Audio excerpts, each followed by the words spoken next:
no auge do sofrimento vicário de Cristo, ele orou assim: Pai, perdoa-lhes, porque não sabem o que fazem. Jesus disse essa frase enquanto os soldados repartiam em 4 partes suas vestes e lançavam sortes. Mas a misericórdia do Senhor é ilimitada, transpõe largamente qualquer altura e carnal entendimento. O cenário era de horror, embora tivesse sido aquele evento apoiado e endossado pela esmagadora maioria ali presente. Porque nem sempre a voz do povo é a voz de Deus. Muito palidamente, pode-se acreditar que essas pessoas tenham sido instrumentos de Deus no cumprimento das Escrituras, sem considerar, é claro, que fosse a atitude delas algo de positivo. A voz do mundo clama contra o nosso Deus e é sua inimiga.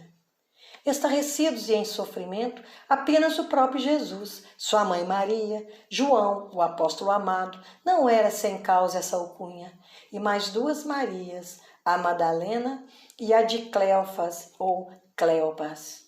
Alguns dos discípulos se esconderam acovardados, e o próprio Pedro, o mais impetuoso, se limitou a olhar tudo de longe, até mesmo negando tê-lo conhecido e com ele andado por 3 dolorosas vezes. Aquela oração de perdão não era apenas por aqueles bem-aventurados aos pés da cruz, mas aos seus algozes, extensivos aos que o condenaram à cruz e à turba que o ovacionava. Para condenar o santo de Deus, o inocente sem pecado, realmente deveriam ser os transgressores perdoados, porque se houvesse um único lampejo de conhecimento de Deus, não teriam praticado tal ato. Salvos pela ignorância? Não seria simples assim. Se foram ou não perdoados, não sabemos, mas a decisão de pedir perdão por todos é uma das características do caráter abnegado de Cristo, Filho de Deus, que amou o mundo com exacerbado amor. Acrescente-se ter vindo ao mundo a feitura de homem, experimentado as tristes mazelas e sofrimentos humanos, sendo dele diferente na questão do pecado, só nessa questão. Não para condenar a humanidade ele veio, mas para salvá-la, porque não pecou. O arrependimento anda de mãos dadas com o perdão e a salvação com a graça, através do Espírito Santo. Não formos nós alcançados pela graça, dom gratuito de Deus, convencido que somos do pecado, da justiça e do juízo, que conduzem ao arrependimento, não haveria salvação. Sem essa confissão clara, pura e sincera, não existe purificação e não haverá perdão. Naquele momento em que a terrível tortura era praticada contra 3 condenados, a injustiça recaiu sobre o que era perfeito. Mas essa injustiça se transformou em justiça nossa, somente através da qual somos perdoados do pecado e purificados de toda e qualquer injustiça. O ladrão da direita clamou e imediatamente foi alcançado pela misericórdia, que, naquele instante, propiciou sua entrada no paraíso de Deus, lavando-o de suas culpas. Compreendemos que o pedido de perdão no Calvário se estende também hoje a cada um de nós, filhos de Deus, pecadores, sendo Jesus o único e suficiente intercessor diante do trono eterno, para que, perdoados, alcancemos a excelente e excelsa glória da redenção. Se o Senhor nos orienta a orar pelos nossos inimigos, é porque os temos, mesmo que seja contra a nossa vontade. Até mesmo Jesus os teve. Somente o diabo e demais potestades e principados do reino do mal jamais serão perdoados, porque praticaram o pecado eterno. Se ficar complicada a convivência depois de atritos com o nosso semelhante, que nos afastemos, se de impraticável reconciliação, mas que nunca lhe neguemos o nosso perdão, que liberta o outro e traz paz ao coração de quem perdoa. O Senhor nos ensina o valor do perdão, principalmente para quem perdoa, porque é um processo humanamente muito difícil, mas o Espírito Santo de Deus nos socorre também nesse mistério. Em verdade te digo, hoje estarás comigo no paraíso. Lucas, capítulo 23, versículo 43. A obra de Jesus na cruz é eficaz e definitiva. O paraíso de Deus é o anseio supremo daquele que ama ao Senhor e deseja passar a eternidade com Ele. Essa conquista não foi de graça. O preço de sangue pago por Jesus custou-lhe uma morte terrível, de muito sofrimento e de vergonha. Não somente por ter sido contado entre ladrões, sendo inocente, mas nos substituiu na cruz, carregou sobre si os nossos pecados e nossas dores também, coisa que não merecíamos. E essa morte de cruz era vergonhosa, era para os ladrões, para os piores criminosos. O ladrão da esquerda, revoltado pela punição recebida, ainda que fosse um malfeitor, foi impedido por sua arrogância e justiça própria de reconhecer quem era aquele de quem escarnecia, fazendo coro com a turba enraivecida. O ladrão da direita, contudo, olhando para Cristo, teve seus ouvidos espirituais liberados para compreender que a voz daquele que lhes falava vinha do trono de Deus. Seus olhos vislumbraram uma centelha que fosse, de onde ele viera, e viu que era muito bom e que pura era a sua generosidade. Foi ele, motivado pelo toque do Espírito, que o fez repreender o outro pelo seu destemor a Deus. Muitos o chamam de bom ladrão, mas bom mesmo é Deus, que nos limpa, nos reconcilia e nos enxerta na videira verdadeira, mediante conversão. Nos permite também adentrar o seu reino, mesmo tendo nossos pés calcados no chão. Independentemente da gravidade dos pecados de um ladrão e do outro, só foi perdoado aquele que se reconheceu pecador, se humilhou e desejou estar junto do Senhor. Hoje mesmo estarás comigo no paraíso, ele ouviu, enquanto o outro malfeitor se entregava à eterna excomunhão. O momento de Deus, Kairos, não se encaixa em nossa sequência de tempo terreno, Cronos, mas representa a experiência do momento oportuno. Aquele era o momento oportuno para aquele agora ex-ladrão que, por obra e graça do Santo Espírito, se tornou apto a estar no mesmo lugar para o qual o seu, agora Senhor, voltaria depois de glorificado.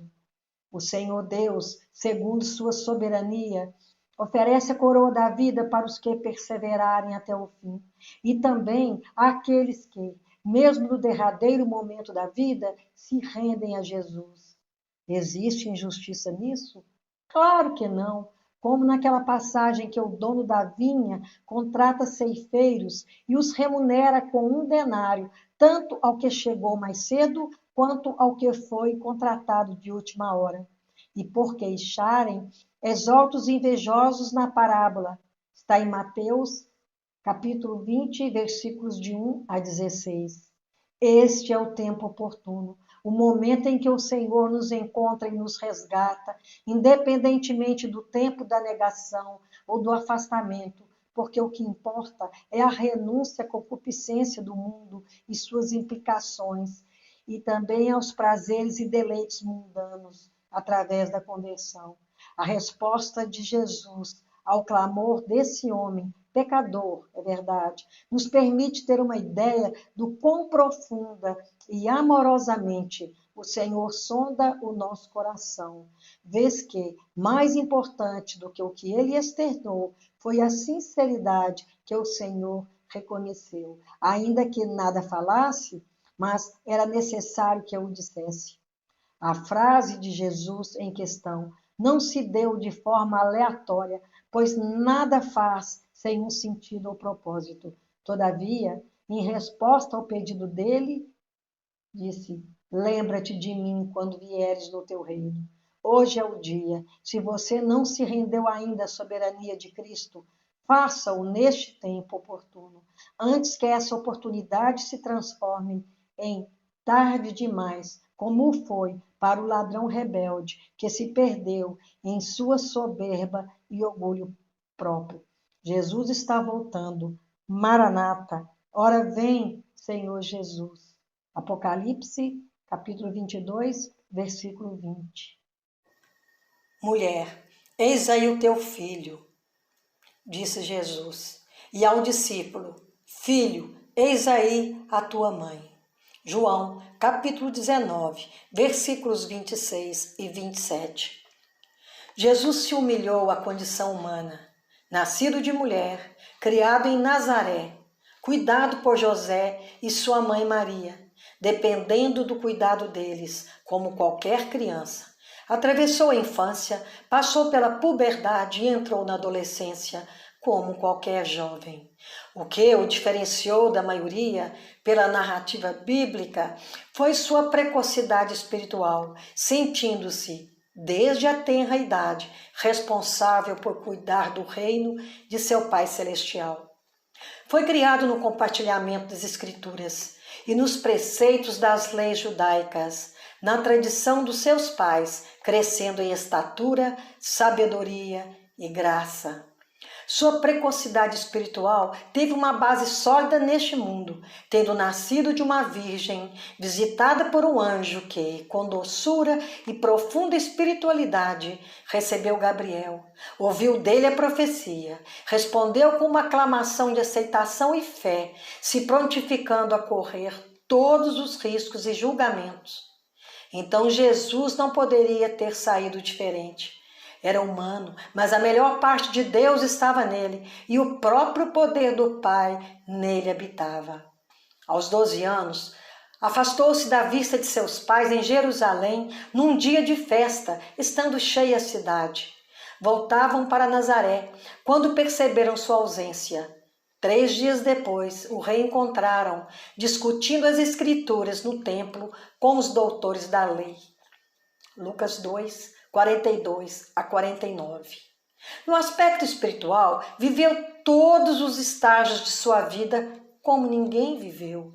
Ninguém senão ele, sem pecado, sem culpa, apesar das tentações, pois a todas venceu. Em seu ministério, disse certa ocasião: quem é minha mãe? Quem são meus irmãos? Não porque ignorasse os seus, mas quis exemplificar que a família espiritual de Deus se sobrepõe à família terrena, até à sua própria, caso não fizesse a vontade de seu Pai. Terminada sua carreira como homem na terra, crucificado, aquela que lhe informou que faltava vinho em seu primeiro milagre, estava ao lado de 2 mulheres e do único apóstolo entre os 12 que permaneceu junto da cruz.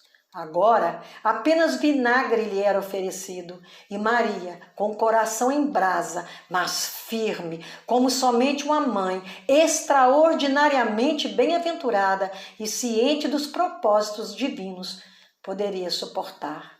Aquela que ouvira pacientemente de sua boca que a hora do seu ministério não era chegada, agora chegava a hora de sua dolorosa separação.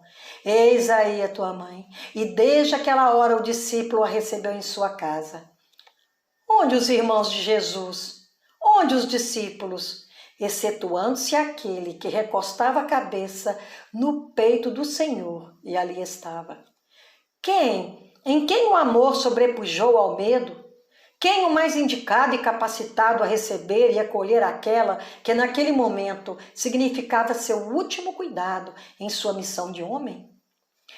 Em mulher, eis aí o teu filho, transferi a ela o compromisso de cuidar de João, o discípulo mais jovem. Quando diz, filho, eis aí a tua mãe, considera o cuidado que um filho deve ter com sua mãe na velhice, e confiava nele para isso. Fica patente que, no trato humano, a via de mão dupla, o dar-se e o receber, deve ser uma realidade contínua. Jesus nos diz pela palavra, aos oprimidos, aos cansados e sobrecarregados, aos desgarrados e abandonados, aos rejeitados e a todos nós, pecadores.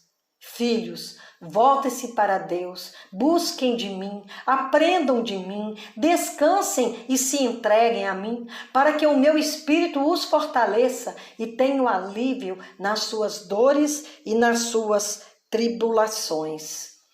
A mão paternal de Deus não está encolhida, mas estendida. Agarrem-se, se ergam do monturo, porque os que o Pai lhe deu nunca serão largados à própria sorte. Ele tem cuidado de nós. Eloi, lama sabachthani. Deus meu, por que me desamparastes?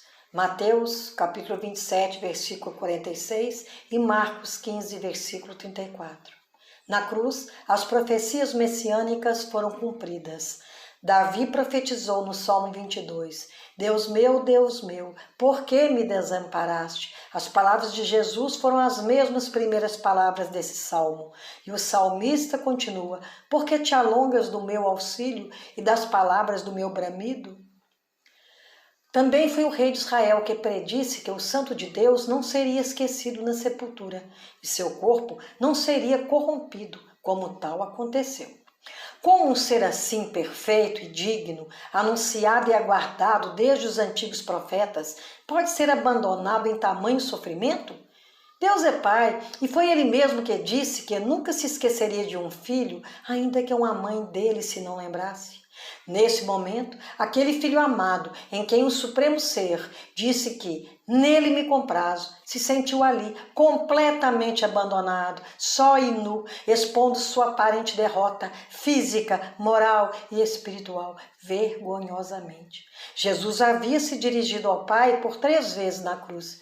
Pediu perdão para seus executores, afirmou que o ladrão arrependido adentraria o paraíso eterno. Confiou sua mãe aos cuidados do apóstolo amado, exercendo toda a autoridade da qual o Supremo Deus e Pai o investiu. Mesmo fazendo em vida coisas extraordinárias, milagres e prodígios, respaldado por superior autoridade, lá estava o Senhor dos oráculos eterno, Deus e homem, entregue a crucial e mais vil abandono.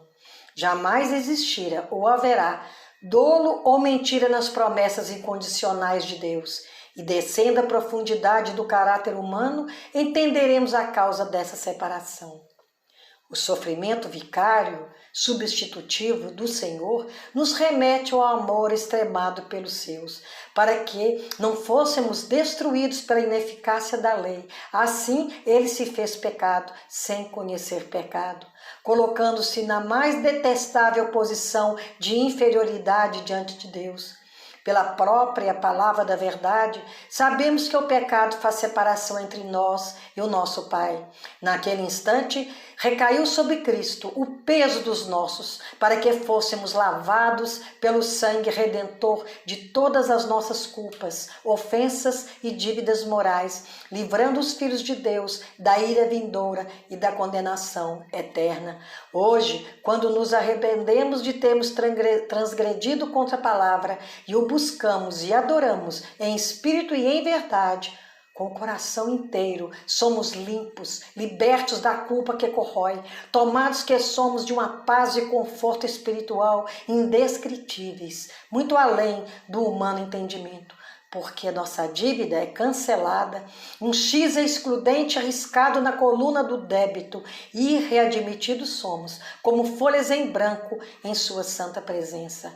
Pior que todas as perseguições, todas as blasfêmias, injúrias e dores sofridas, nada se compara à dor lancinante que retalhou seu perfeito coração ao sentir o afastamento de seu Pai Celestial pelo pecado. Quando ele pergunta, por que me abandonaste? Não estava no encalço de uma resposta. Ele tudo sabe, mas revelou o cumprimento da profecia do salmista para que esse piedoso e doce sacrifício do Filho nos resgatando se eternizasse e entendêssemos o peso do pecado e o quanto deve ser evitado. Davi sentiu, como poucos, a dor de ofender ao Senhor quando escreveu que o seu pecado ofendeu-lhe os ossos. Enquanto mantive os meus pecados inconfessos, meus ossos se definhavam e minha alma se agitava na angústia. Salmo 32:3. A solução contra esse mal é Jesus, através de seu Santo Espírito. Quando nos humilhamos, reconhecemos a real condição de pecador e pedimos perdão. E que, como Davi, possamos dizer: cria em mim um coração puro, ó Deus, e renova dentro de mim um espírito estável. Não me expulses da tua presença, nem tires de mim o teu Santo Espírito. Devolve-me a alegria da tua salvação e sustenta-me com o espírito pronto a obedecer. Salmo 51, de 10 a 12. Que convivamos com essa alegria diariamente de ter sido salvos pela graça, pelos méritos de Cristo. Tenho sede, disse o Senhor Jesus, em João capítulo 19, versículo 28, quando sofria na cruz. Nesse ponto, a declaração de sua humanidade total, o de ser 100% homem, é confirmada. Deus não teria sede, ele se basta também no quesito saciedade. Quando, depois de sua ressurreição, Jesus encontrou os 2 discípulos a caminho de Emaús, em sua casa partiu o pão com eles e provavelmente também bebeu. E, numa segunda oportunidade, comeu peixe assado diante de outros discípulos, demonstrando que a consideração não havia terminado. Beber e comer com alguém estreita laços e pode aumentar a proximidade. Jesus sentiu sede, como nós, humanos, num momento crucial de dor e desgaste. Aquele que oferecia salvação pela graça de Deus, a água da vida, morria sem a água física. O vinagre com fel oferecido era um claro sinal de escárnio e desonra por parte de seus exatores. A humanidade de Jesus e sua conduta depois da ressurreição, após ter subido ao Pai, pois antes nem poderia ser tocado, nos revela que podemos recorrer a Ele em nossa sede espiritual, porque sempre nos deu uma prova de confiança de que beberia e cearia conosco e nós com Ele. Convertidos, diariamente sentamos com o Senhor à mesa, nosso convidado de alto apreço, e sentaremos em eternal comunhão em nossa intimidade nos céus. No Salmo 69, 21, messiânico, lemos: deram-me fel por mantimento, e na minha sede me deram a beber vinagre. Em Mateus encontramos o seguinte: deram-lhe a beber vinagre misturado com fel, mas ele, provando-o, não quis beber. O vinagre poderia manter úmidos os seus lábios, mas ele o recusou.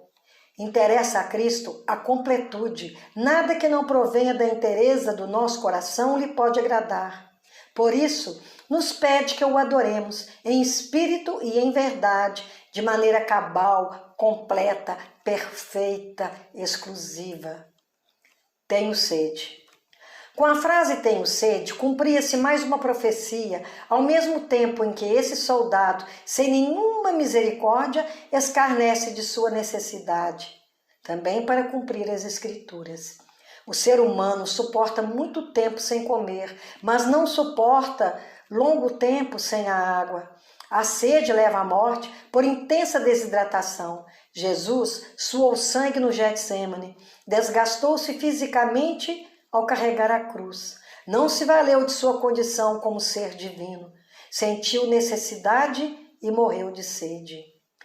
Como, no pináculo do templo, nada quis provar a Satanás, rejeitou-lhe a comida, depois de um intenso e demorado jejum. Igualmente, nesses momentos, não recorreu a anjos para o seu socorro. Mefibosete, filho do amigo de Davi, sentou-se à mesa do rei. Bebeu e comeu da comida da corte, como uma ramificação natural do amor que reverbera, se espalha e permanece ao longo do tempo. Falando para hoje em Apocalipse 20, 17. Há um convite irrecusável na palavra, onde os sedentos se dessedentarão para sempre. E diz: o Espírito e a noiva proclamam: vem. E todo aquele que ouvir responda: vem. Quem sentir sede, venha, e todos quantos desejarem, venham e recebam de graça a água da vida. Tenho sede. Somente junto ao Filho de Deus poderemos beber dessa água transformada e transformadora, eficaz e perfeita, porque a fonte de onde jorra não tem defeitos. Aquele que era a água da vida, que disse para a mulher samaritana: quem beber dessa água jamais terá sede, morria também sedento. A demonstração dessa humanidade na cruz deu aos seus opositores a falsa ideia de que ele não tinha nenhuma parte com Deus. Mas Deus é vida. Jesus, como Deus, é a água inesgotável que sacia para sempre. No livro de Jeremias está escrito: porque 2 males cometem o meu povo. A mim me deixaram o manancial de águas vivas e cavaram cisternas rotas que não retém as águas. Jeremias 2:13. Como estamos nos saciando? De que maneira suprimos nossa sede espiritual, que desidrata o espírito e seca os ossos até o ponto da morte eterna? A cisterna que construímos para nos abastecer tem defeitos? Deixam vazar águas? Se a aprovação do mundo nos sacia, busquemos com urgência a fonte perfeita. Só Jesus nos abastece com sua infinitude de dons, para que não alimentemos de águas barrentas da prostituição, da corrupção do mundo e da corrupção pelo pecado. Ao entregar seu perfeito Espírito ao Pai, Jesus disse: está consumado. João 19:30.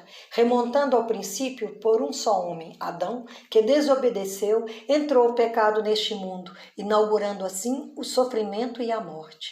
O primeiro casal, por desobediência a uma ordem inegociável de Deus, foi expulso do maravilhoso paraíso. E pior, da presença do Senhor, com quem se avistava na viração do dia. Uma dívida moral recaiu sobre toda a humanidade, porque passou a pecar, e todos pecaram, sem exceção. Deus, pelo seu perfeito amor, providenciou uma maneira de se reconciliar com o homem através dos sacrifícios de animais sem defeitos, imolados como expiação pela culpa, para aliviar a mente e o coração humanos, reconciliando-o após realizados com o Pai. Levítico. Não foi suficiente. O mundo se afastou completamente do Senhor, quando, sem Deus, alcançou um grau insustentável em seus pecados e delitos, e o Altíssimo deixou de se comunicar com a raça humana por qualquer meio por uns 400 anos, no período compreendido entre os 2 testamentos, ou seja, entre Malaquias e o livro de Mateus, período interbíblico. O insuperável amor de Deus retomou a convivência com o ser humano, fazendo uma nova aliança, um novo testamento, que incluía um sacrifício de sangue puro, completo, derradeiro e definitivo. Dessa vez, o Cordeiro maiúsculo, sem manchas, apontado no deserto pela serpente abrasadora que curava o homem de sua ferida mortal como um pecado sem perdão, foi revelado e cumprido no perfeito Filho de Deus, Jesus. João confirmou a promessa no Novo Testamento. Ao ver a Jesus, falou para aqueles que só conheciam o perdão através de arrependimento e do batismo, em nome do Pai, sem a interferência direta do Espírito Santo. Eis o Cordeiro de Deus, que tira o pecado do mundo. João 1:29. O nascimento, vida, ministério, martírio e morte de Jesus passaram a ser pronunciados pelos profetas messiânicos em suas gerações. Como hoje, muitos, quando se fala na volta de Jesus, não creem, porque os corações endurecidos, como foi o de Faraó no Egito, não acreditam. Isaías, quase 700 anos antes de Cristo, anunciou sua primeira vinda como Salvador e a rejeição humana ao Senhor. Quem creu em nossa pregação e a quem foi revelado o braço do Senhor? Isaías 53:1. Está consumado, a promissória foi rasgada, a nossa dívida diante de Deus pelos nossos pecados foi cancelada. Não nos resta oferecer sacrifícios ao Senhor pelo pecado, pois Cristo, nessa penúltima frase na cruz, em alto brado, nos garantiu o perdão e a salvação, mediante o derramamento de sangue na cruz.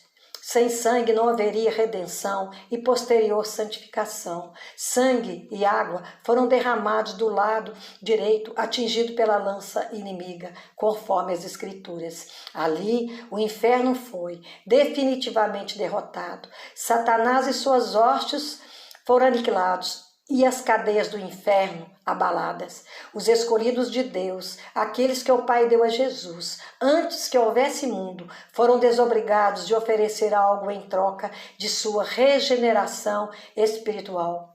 Após isso, os sacrifícios realizados no altar perderam seu significado, validade e importância, porque incompletos.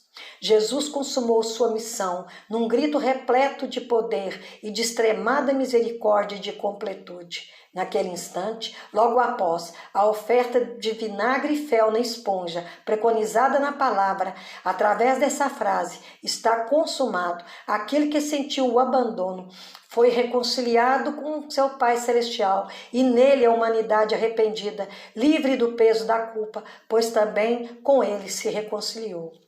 No Antigo Testamento, a promessa da semente que esmagaria a cabeça da serpente foi declarada em Gênesis 3,15, passando pelos demais profetas até Isaías. Todas as profecias foram cumpridas e terminadas na vida, ministério e morte do Senhor Jesus.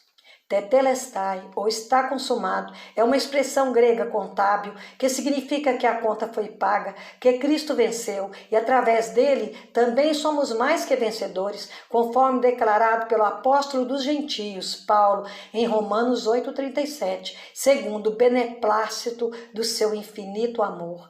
Nada mais podemos fazer fora do nosso relacionamento com Cristo para ganhar o favor de Deus, nem restam sacrifícios que possamos realizar para sermos restaurados. Cristo quitou nossos débitos, portanto, diz Paulo, fui crucificado com Cristo e não vivo mais eu, mas Cristo vive em mim. A vida que vivo no corpo, vivo pela fé no Filho de Deus, que me amou e se entregou por mim. Paulo em Gálatas 2:20. A nossa inoperante competência é patente quando a salvação passou a acontecer pela graça, através da consumação de todas as profecias num único ato, a morte de Jesus, que nos conquistou a vitória eterna. No tabernáculo e nos altares dos templos se repetiam as ofertas pelo pecado e as voluntárias ou pacíficas, mas através do está consumado, fomos desobrigados de oferecer prendas sacrificiais ao Senhor.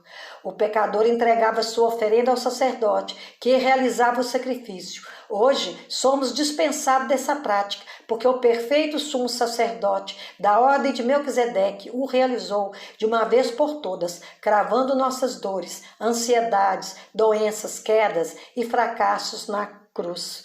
Basta-nos recorrer a Ele quando nos sentirmos sucumbir ao peso que o mundo se nos impõe, principalmente da culpa por ter pecado, lembrando que tudo foi consumado. Sendo perdoados, o maligno pode nos tentar e até mesmo arriscarmos ou até cairmos em contradição, mas quando fracos somos fortes em Cristo e ninguém ou nada arrebatará das mãos do Pai os filhos de Deus, eleitos antes mesmo que houvesse mundo. Ninguém, exceto o Senhor Deus, poderia realizar e dizer com toda autoridade, está consumado. E após a Jesus ser oferecido vinagre e fel, que recusou a beber, ele disse está consumado. E após dizer mais uma derradeira frase, inclinando a cabeça, entregou o Espírito. Jamais entregaria seu Espírito sem cumprir a tudo que dele foi anunciado pela palavra desde o início. E clamando Jesus em grande voz, disse, Pai, nas tuas mãos entrego o meu Espírito. E havendo dito isto, expirou. Nesse momento, o já moribundo Jesus conseguiu extrair de si um último fôlego para exprimir essa mensagem de total e absoluta entrega. Fala que ficou para sempre registrada, após se fazer alvo de tanta covardia e injustiças. Em bom som ele disse, para que todos ouvissem a derradeira expressão que consumava o mais elevado ato de amor de alguém em prol da humanidade pecadora. E era já quase a hora sexta, e houve trevas em toda a terra até a hora nona, escurecendo-se o sol, diz a palavra. Isso significa dizer que de meio-dia daquela sexta-feira pascal até as 3 horas da tarde, na contagem judaica do tempo, abateram-se densas trevas sobre toda a terra. Foi o primeiro, real e fortíssimo sinal de que, enganados pela soberba e extremada vaidade, os judeus crucificaram um inocente, ou melhor, o Filho de Deus, que se doou em carne e espírito para salvar a humanidade arrependida. Esse mesmo mundo que necessita de sinais para crer, e muitos nem criam, apesar dos sinais e prodígios presenciados. Morresse o Cristo, simplesmente, sem uma sinalização dos céus, a sentença condenatória até aquele ponto soaria justa, mas não era. Esse sinal visível de Deus causou um impacto tremendo na alma daqueles que, até aquele momento, julgavam estar colaborando com seus gritos, apopos e vaias para operar justiça contra 2 ladrões irrecuperáveis e um usurpador e blasfemo. Triste engano. E rasgou-se ao meio o véu do templo. No tabernáculo, que era o templo móvel no deserto, durante a caminhada rumo à terra prometida, havia o santo lugar e o santo dos santos, ou lugar santíssimo, separados por uma cortina espessa, de 12 centímetros de largura e 18 metros de altura, feita de linho puro. Somente o sumo sacerdote poderia ultrapassar essa divisória ou véu para cultuar a Deus no Santíssimo Lugar, estando limpo para não ser morto. No Templo de Salomão, essa alegoria foi replicada. Jesus, como sumo sacerdote da ordem de Melquisedeque, ao entregar seu espírito puro, sem pecado, recebido pelas mãos do Pai Celestial, naquele momento supremo, o véu do templo se rasgou de alto a baixo nessa entrega. Assim, o obstáculo que separava os pecadores contumazes do seu restaurador espiritual deixou de existir e ganhamos, através do sacrifício de Jesus, o livre acesso ao trono de Deus, sem o qual estaríamos todos condenados à morte eterna. E o centurião, vendo o que tinha acontecido, deu glória a Deus, dizendo: na verdade, este homem era justo. O chefe da centúria, ou seja, o líder de 100 soldados, acostumado ao comando, duro em suas decisões, se rendia emocionado, reconhecendo quem era aquele que haviam torturado e levado para morrer, o Santo do Senhor. Sua alma, transtornada ao peso da culpa, deve ter se recolhido em casa naquela noite, como um homem transformado e convertido ao Senhor. E toda a multidão que se ajuntava a este espetáculo, vendo o que havia acontecido, voltava batendo nos peitos. Lucas 23, 44 a 48. Não somente o centurião reconheceu e temeu, a turba passou a experimentar, pelo menos, uma amostra da ira vindoura do Deus infalível e justo. Batiam no peito como sinal do dolo, pelo seu julgamento equivocado, tendo se deixado levar pelo engano de suas lideranças. Incrédula, injusta e assassina. Aqueles que ovacionavam devem ter escalado repentinamente à vista daquele fenômeno nunca visto na natureza, as trevas em pleno meio-dia. Somente um Deus onipotente, irado contra o pecado, poderia causar todo aquele transtorno naquela tarde singular, quando a terra tremeu e os montes se partiram. Paulo, na carta aos Filipenses, disse: Jesus Cristo, sendo de condição divina, não se apropriou dessa condição, mas, ao contrário, ele se esvaziou e assumiu a condição de servo obediente até a morte, e morte de cruz. Capítulo 2, versículos 6 e 7. Pela entrega do seu Espírito a Deus e por sua ressurreição, confirmada por muitos de seus contemporâneos, durante 40 dias subsequentes na terra, nos enche de esperança, pois Cristo não se entregou à morte e ressuscitou em vão. Jesus seja louvado. Que o Senhor nos abençoe, que o Senhor nos guarde, que faça resplandecer seu rosto sobre nós e tenha piedade de nós. Amém.